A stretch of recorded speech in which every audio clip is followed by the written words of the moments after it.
Okay, so hi everyone.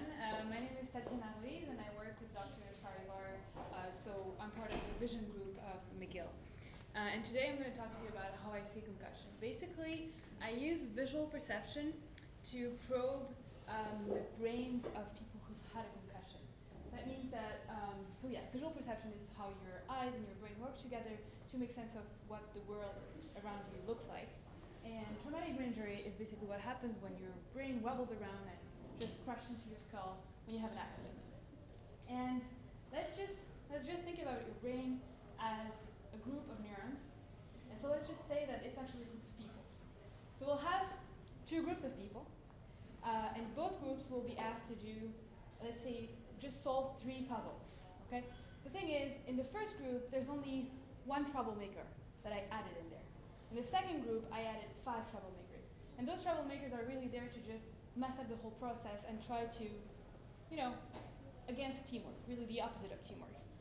And so in the first puzzle, everything goes pretty fine. Well, the first group does a bit better. Maybe they're a bit faster or more organized. But both groups come up with the answer of the puzzle, right? And then on the second puzzle, I'm like, well, I'm just going to give you all 1 beer, okay? So they all have a beer, and it gets more complicated. Now the second group, they have an answer, but it's not really quite the good one. I mean, it's like the easy answer. And then I give you open bar for everyone for the third riddle. And now the second group really doesn't get the puzzle at all, and the first group does. So this is just kind of to say that the group that had that many troublemakers is the concussed brain. So some of the neurons really don't want to work together when you have a concussion. So yeah, your brain is not always right. And now I'm just going to step back to what I actually do in my research. I said that I use visual perception. So here, all of these are contours. So a contour is simply just a line really made up of small, discrete elements, right?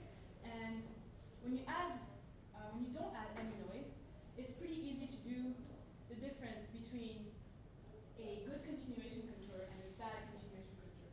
How we define the bad continuation contour is simply just switching those two. So from left to right, I just switch these, and that's it.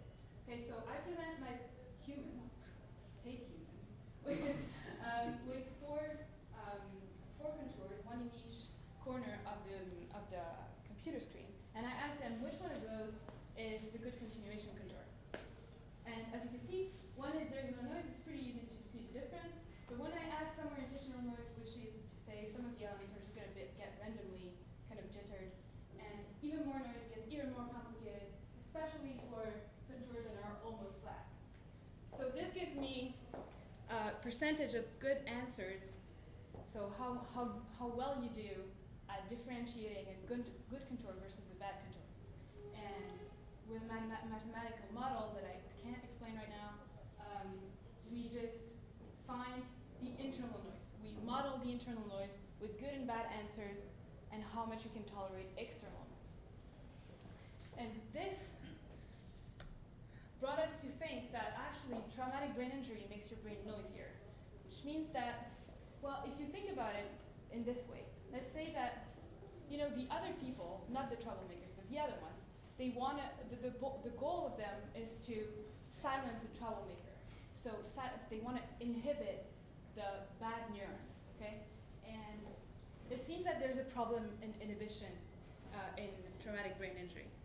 And the next step in my research now is actually happening right now, and I don't have data on it, is that we're trying to investigate the inhibition imbalance from the concussion brain compared to, as opposed to the non-concussed brain, using transcranial magnetic stimulation, which is really a big word to say. We're applying a magnetic field, so a magnet, on the outside of your skull, on your visual cortex, to see if the induced electrical current in the brain, in the neuron, can actually change the inhibition more or less or differently in people with concussion